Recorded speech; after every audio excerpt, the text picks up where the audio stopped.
ఈ ఉదయకాలం ఆలోచించినట్లయితే, గమనించినట్లయితే, ఏ వ్యక్తి అయినా తన జీవితంలో కార్యం చూడాలన్నా, ఒక అద్భుతం చూడాలన్నా దేవుడు కొన్ని పరీక్షలు పెడుతూ ఉంటాడు. తెలుసుకోవద్దని చెప్పాలి.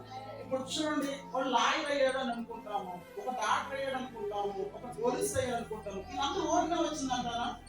తెలుసుకోవద్దని చెప్పాలా, ఊరిగా వచ్చిందా?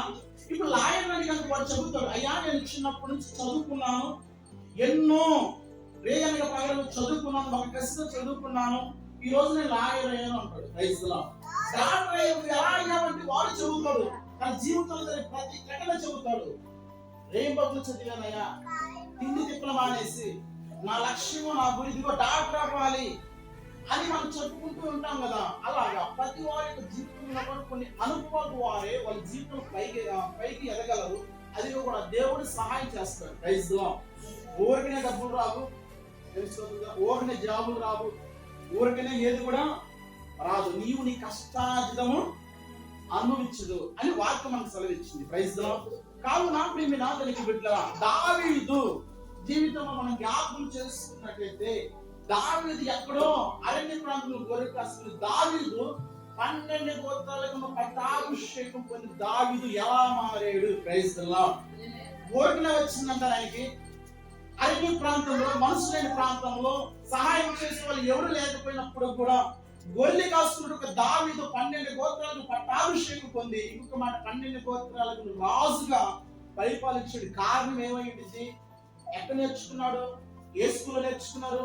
ఎవరు నేర్పించాడు అన్నది మనకి చాలా ప్రాముఖ్యత. Praise the Lord. వాస్తవమే కదా. ఇప్పుడు లాయర్ అయ్యాడు, డాక్టర్ అయ్యాడు అంటే వాడు చెబుతాడు, నేను ఫలానా స్కూల్లో చదువుకున్నాను, ఫలానా స్కూల్ ఎగ్జామ్ రాశాను, చాలా ఎదుర్కొన్నాను, నేను పడిన కష్టం బట్టి ఈ రోజున నేను ఐసీయో, ఐఎస్ఐయో, లాయర్ను, డాక్టర్ అయ్యాను అనుకుంటాము. ఇవేమి చదవకుండా లాయర్ అవుతారా? ఒక ఎమ్మెల్యే ఎవరు కూడా కాదు కదా. ఇప్పుడు దావీదు జీవితంలో మనం జ్ఞాపకం చేసుకున్నట్టయితే, ఇశ్రాయేలు ప్రజలలో మొదటిగా రాజు ఉన్నటువంటి సౌలు అక్కడే ఉన్నాడు, చాలా మంది ఉన్నారు. కానీ ఒక మాట చదువుకున్న పరిశుద్ధ గ్రంథంలో మొదటి సమూయేలు 16వ అధ్యాయము 10వ వచన భాగం మనం జ్ఞాపకం చేసుకుందాం. యెష్షయి తన 7 కుమారులను సమూయేలును ఎదుటి పిల్లగా, సమూయేలు యెహోవా వీరిని కోరుకోలేదని చెప్పి, ఈ కుమారులందరూ ఇక్కడ ఉన్నారా అని యెష్షయి అడగగా, అతడును ఇంకను కనాకరు వాడు ఉన్నాడు, అయితే వాడు గొర్రెలను కాయించునని చెప్పి, అందుకు సమూయేలు నీవు వారిని పిలువమని పిలిపించుము, అతడికి ఇక్కడికి వచ్చిన వరకు మనం ఇక్కడే కూర్చున్నామని యెష్షయితో చెప్పగా. Praise the lord. యెష్షయికి ఎంతమంది అమ్మా? 8 మంది మగబిడ్డలు, 2 ఆడపిల్లలు ఉన్నారు. Praise the lord. హల్లెలూయా. ఇప్పుడు సమూయేలు ఎందుకు ఆ ఇంటికి వచ్చాడంటే, మొదటిగా రాజుగా పరిపాలిస్తూ సౌలు దేవుడి మాట వినలా. అందుకని ఈ సమూయేలు రాత్రి పగలు ఏడుస్తున్నాడు. దేవుడయ్యా నువ్వు వెతికి ఏడుస్తున్నావు, లే, ఈ సౌలు కాకపోతే ఇంకొకళ్ళు ఉన్నారు, లేచి నువ్వు బెత్లెహేముకు వెళ్ళి యెష్షయి కుమారులు ఒకడు నువ్వు అభిషేకం ఇవ్వాలని ఇంటికి వచ్చాడు ఈ సమూయేలు. ఇంటికి వచ్చిన తర్వాత ఇంట్లో ఎవరు ఉన్నారంటే, యెష్షయికి పుట్టినటువంటి 7 కుమారులు ఇంట్లోనే ఉన్నారు. Praise the Lord. ఈ సమూయేలు ఒక్కొక్కరు పిలుస్తున్నప్పుడు దేవుడు వాళ్ళందరినీ పక్కన పెట్టాడు. కానీ సమూయేలు ఒక డౌట్ వచ్చింది, అయ్యా 7 చూపించావు, వాస్తవే బాగుంది, 7లో ఎవరు కూడా దేవుడు కోరుకోలేదు, కానీ ఇంకా నీకు ఎవరైనా ఉన్నారంటే అప్పుడు అంటున్నాడు తన తండ్రి కనాకరు పుట్టినటువంటి దావీదు ఎక్కడున్నాడు? అరణ్య ప్రాంతంలో గొర్రెలు కాస్తున్నాడు. Praise the lord. హల్లెలూయా. ఇంట్లో ఎవరున్నారు? 7 అన్నలు ఉన్నారు ముందు. తెలుసుకోవద్దు. కనాకరు పుట్టినటువంటి దావీదు అరణ్య ప్రాంతంలో గొర్రెలు కాస్తున్నాడు. వినాలా? గొర్రెలు కాస్తున్నటువంటి దావీదు ఒక ప్రవక్త ఇంటికాడ వెయిట్ చేస్తున్నాడు. Praise the lord. హల్లెలూయా. ఎలా ఉంది చెప్పండి? మొదలుగా దావీదుకు పుట్టినటువంటి ముందు పుట్టినటువంటి 7 అన్నలు కూడా వారలేదు, కానీ దేవుడు వాళ్ళు నచ్చలా, వాళ్ళు ఇష్టపడాల. దేవుడు రేపు అతను చూపించిపోయాక ఇశ్రాయేలీయులకు రాజుగా నిలబడాలంటే మొదటగా ఉన్నటువంటి 7 కూడా దేవుడు కోరుకోవాలా. వాళ్ళ విధేయత లేదు, నమ్మకం లేదు, విశ్వాసం చూడటానికి బ్రహ్మాండంగా ఉంటారు, అందంగానే ఉంటారు. కానీ ఇదిగో ఇంట్లో 7 గంటలు ఉన్నప్పటికీ కూడా దావీదు ఇక్కడే పరీక్ష వచ్చింది. Praise the Lord. అరణ్య ప్రాంతం ఎవరు వెళ్ళలేక మొదటిగా పుట్టినటువంటి కుమారుడు వెళ్ళాలి. 7 గంటలు ఉంచుకొని కూడా ఏ రోజైనా దావీదు నానా ఏంటి నువ్వు చేస్తుంది, చిన్నవాడిని అరణ్య ప్రాంతంలో ఏముంటే నాకు తెలియదు కదా, 7 గంటలు ఇంట్లో పెట్టి చిన్నవాడిగా నన్ను గొర్రెకాయడానికి పంపిస్తావా అని ఏ రోజు కూడా తన తల్లిని వస్తే ఇలా. Praise the Lord. ఇప్పుడు ఇంటి వారు మొత్తం ఏమనుకుంటున్నారంటే అనాథవాడు పుట్టినవాడు కదా, ఏ చదువు సంధ్య లేదు కదా, వాడి గొర్రెకాయడానికి పంపించాడు. Praise the Lord. నిజంగా వాళ్ళ ప్రేమ ఆత్మీయత ఉన్నట్టయితే పెద్ద కుమారుడు చెప్తాడు, రే చిన్నవాడురా, అడవిలో చాలా ప్రమాదకరమైన జంతువులు వస్తే నువ్వు ఎందుకు వెళ్తావురా అని పెద్దవాడు వచ్చి నేను వెళ్తానొచ్చు కదా. ఇక్కడే దావీదు జీవితం మన తొమ్మిది చూస్తే ఆలోచన చేస్తే అన్నలు 7 ఇంట్లో ఉంచినప్పుడు కూడా, అన్నలు 7 ఇంట్లో ఉన్నప్పుడు కూడా దావీదు ఎక్కడ ఉన్నాడంట?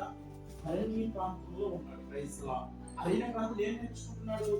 గొర్రెల కాయతం నేర్చుకున్నాడు. తెలుస్తుంది కదండి. హల్లెలూయా. ఇప్పుడు ఎంత తగ్గిపోతుంది దావీదులో, ఎంత నమ్మకంగా ఉన్నాడు. తండ్రి చెప్పిన పని గొర్రెలు కాస్తున్నాడు. ఏ రోజు కూడా ఊహించలేదేమో దావీదు నేను రాజు అవుతానేమో. ఇదిగో ఆయన ఆ యొక్క రాజు ఆ దావీదు ఎప్పుడు అనుకోలేదు. కానీ దేవుడు కోరుకుంటూ ఒక పడత వచ్చాడే దావీదుకు వస్తున్నాడు. దావీదు ఏం చేశాడు తెలుసా? ఎందుకు దేవుడు కని దృష్టి దావీదు మీద పోయింది. ఇంట్లో అన్నలు 7 ఉన్నారు ఇంట్లో. కానీ దావీదు ఎక్కడంటే అరణ్య ప్రాంతంలో. అరణ్య ప్రాంతంలో ఏం చేస్తున్నాడు? అక్కడ కొన్ని అనుభవాలు నేర్చుకుంటున్నాడు. Praise the lord. మన జీవితంలో కూడా అరణ్య ప్రాంతం అలవాటు చేసుకోవాలమ్మా. తెలుస్తుంది కదా, అరణ్య ప్రాంతము అలవాటు చేసుకోవాలి. ఇప్పుడు మోషే ఉన్నాడు. మోషే ఎక్కడ నేర్చుకున్నాడు? సహాయ విద్యలన్నీ కూడా ఐగుప్తులో నేర్చుకున్నాడు. Praise the Lord. సహాయ విద్యలన్నీ కూడా ఐగుప్తులో నేర్చుకున్నటువంటి మోషే, ప్రణవీయుడైన మోషే ఒకే ఒక బుద్ధికి ఒక మనిషిని చంపాడు. Praise the Lord. ఆ మనిషిని ఇసుకలో కూర్చోబెట్టాడు. తెలుసుకోవచ్చు కదా, సకల విద్యని నేర్చుకున్నాడు కదా. ఇంకేం తిరుగు. ఇంకొక మాట, ఒక మనిషిని ఎక్కడ గుద్దితే అసలు ఒక బుద్ధి చచ్చిపోవడం ఏంటిది ఆలోచించారా? తెలుసుకోవచ్చు కదా. అంటే అంత టెక్నాలజీ, అంత విద్య నేర్చుకున్నాడు. కానీ దేవుడు చివరికి ఏమైనా నేర్పించాడు? అతను కూడా అరణ్య ప్రాంతానికి 40 సంవత్సరాలు గొర్రెలు దేవుడు స్థాపించాడు. Praise the lord. హల్లెలూయా. మరి ఇప్పుడు దావీదు చూసుకుంటే ఎక్కడ నేర్చుకుంటున్నాడు సకల విద్యలన్నీ?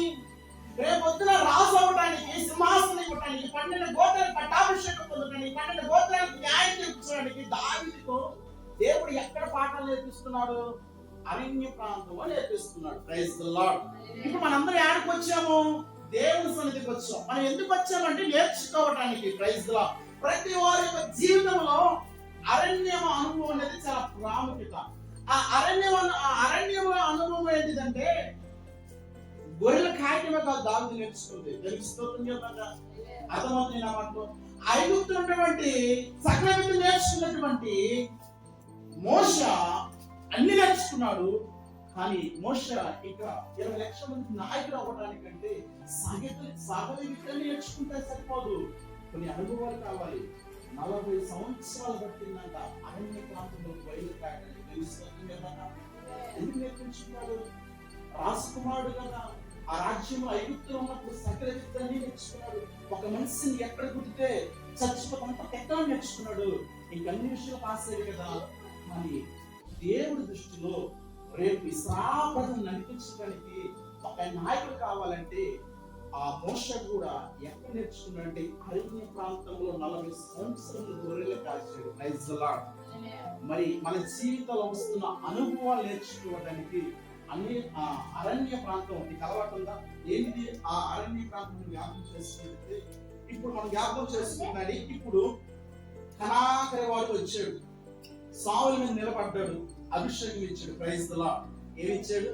అన్నుల ముందు గాని, 7 అన్న ముందు గాని, ఇంట్లో తండ్రి ముందు గాని, అక్కలు ఉన్న గాని ఎందుకు పనికిరాడు, ఈడి వేస్ట్, చదువు సంధ్య లేదని అందరూ ఉండి కూడా అరణ్య ప్రాంతానికి తోలేరే. ఆ అరణ్య ప్రాంతం ఉన్నటువంటి దావీదే ఈ రోజున ఒక ప్రవక్త సాముల మీద అభిషేకం పొందాడంటే తన జీవితానికి సరిపోదా? Praise the lord. అని దావీదుకు ఓట్ల వచ్చిన అభిషేకము స్తోత్రం చేద్దాం. తనకంటే ముందు పుట్టే అన్న బలాశూరుడు, అందగాడే, అధికారం మొదలుకొని అన్ని విషయం సుందరమైన, కానీ దేవుడు మాత్రం అతను కోరుకోలేదు. కానీ అరణ్య ప్రాంతంలో గొర్రెలు కాస్తున్నటువంటి దావీదుని కోరుకున్నాడు. కారణం ఏంటిది? ఇంకొక మాట, గొప్ప ప్రవర్త ఇంటికాడ కూర్చొని మనం ఎక్కడే కూర్చున్నాము. ఎంతవరకు? దావీదు వచ్చేంత వరకు ఎక్కడే కూర్చున్నాం. దావీదు ఏమైనా అధికారం పొందాడా? ఒక రాజా, ఒక నాయకుడా, ఒక ఎమ్మెల్యే, ఒక ప్రధానమంత్రి? కానీ ప్రవక్త అయినటువంటి స్వామిని అక్కడికి వచ్చి కూర్చున్నాడంటే సామాన్యుడిగా ఒక గొర్రెలు కాస్తే దావీదు అని నీకు నేను అనుకుంటా. దేవుని స్తోత్రం చేద్దాంగా. హల్లెలూయా. ఇంటి వారు ఇష్టపడలా, తండ్రి ఇష్టపడలా, అన్నలు ఇష్టపడలా. కానీ ఈ రోజున ఎవరైతే ఇష్టపడలేదో, ఎవరైతే అసహించుకున్నారో, ఆ స్థలంలోని, ఆ ఇంటిలోని 7 గంటలు ఉండగానే, అక్కలు ఉండగానే, తండ్రి ఉండగానే ఒక గొర్రెలు కాసుకుని దావీదు మీద అభిషేకించాడంటే ఊరకనే వచ్చిందా? ఊరకనే వచ్చిందా? Praise the Lord. మరి ఈ రోజున మన కుటుంబం ఆశ్రమం రావాలంటే, దీవెన రావాలంటే ఊరకనే వచ్చిద్దా? చూద్దాం. ప్రతి వారి యొక్క జీవితంలో ఒక సవాల్ ఎదుర్కొనే వస్తాడు. Praise the Lord. ఎవరు పుట్టంగానే ధనవంతుడు రావడం. ప్రతి వారి జీవితంలో ఏదో ఒక దేవుడు ఒక మార్గం పెట్టిస్తాడు, పరీక్షలు పెడతాడు, ఒక శోధన పెడతాడు. వీటన్ని తట్టుకోగల వస్తేనే వాడు విజయాన్ని చూడగలడు. తెలుసుకోవడం చూద్దాం. మనం చాలా సాక్ష్యం వింటున్నాం కదా. నువ్వు ఎలా మారావు అంటే చాలా మంది తన జీవితం జరిగినటువంటి ఘటనను బట్టి దేవుడు అట్లా నడిపించాడు కాబట్టి సాక్ష్యంగా మారింది. మరి ఇప్పుడు ఎలా ఉంది ఒక్కసారి ఆలోచించండి మీరు. అన్న ఎదుట, అన్న ఇంట్లో, దావీదు అరణ్యంలో. Praise the Lord. కానీ అభిషేకించినటువంటి ప్రవర్తకుడు కూర్చున్నాడంటే ఎంత గొప్పదని అమ్మా. ఇప్పుడు అరణ్య ప్రాంతంలోకి వెళ్ళాలి. తెలుసుకోవడం చూద్దారా. ఎక్కడికి వెళ్ళాలి ఇప్పుడు? అరణ్య ప్రాంతంలోకి వెళ్ళాలి. అరణ్య ప్రాంతం దావీదు ఏం చేశాడనుకుంటున్నారు? తెలుసుకోవడం చూద్దాం. హల్లెలూయా. ఇప్పుడు మన పిల్లలు ఉన్నారు కదా, మన పిల్లలు ఒక డాక్టర్ చేయాలి అనుకుంటాము. వెంటనే మనము డాక్టర్కి పంపిస్తామా? ముందు స్కూల్కి పంపిస్తాం. ముందు ఎల్కేజీ. తెలుసుకోవడం చూద్దాం. అర్థం చేసుకోండి. ఎల్కేజీ అయిపోయిన తర్వాత 1వ క్లాస్. 1వ క్లాస్లో చాలా అనుభవాలు నేర్చుకుంటారు. ఏమిటి? ఆ ఏంటిదో, ఈ ఏంటిదో, ఊ ఏంటిదో, ఏబిసిడి ఏంటో కొంచెం అనుభవం నేర్చుకుంటారు. తర్వాత ఆ తరగతి అయిపోయిన తర్వాత 2వ క్లాస్కి వెళ్తాం. ఇంకొంచెం ముందు ఇంకొంచెంగా ఒత్తిడి పెరిగింది. 3వ క్లాస్కి, 4వ క్లాస్కి, 5వ క్లాస్కి, ఇలా 10వ క్లాస్ అయిపోయిన తర్వాత వీళ్ళు మెచ్యూరిటీ అయింది. ఇవన్నీ నేర్చుకుంటారు. Praise the Lord. ఒకేసారి వయసు వచ్చింది 10వ తరగతి వాడికి అర్థమైందా? తెలుసుకోవడం చూద్దాం. అర్థం కాదు కదా. వినండి, ఇప్పుడు మొదటిగా 1వ క్లాసులో కొన్ని అక్కలు నేర్పిస్తారు. ఇది ఏ, ఇది బి, ఇది సి. అక్కడి నుంచి మొదలు పెడితేనే వాడు లాయర్ అవ్వాలన్నా, కలెక్టర్ అవ్వాలన్నా, ఏది అవ్వాలన్నా కూడా ముందు ఎక్కడి నుంచి రావాలి?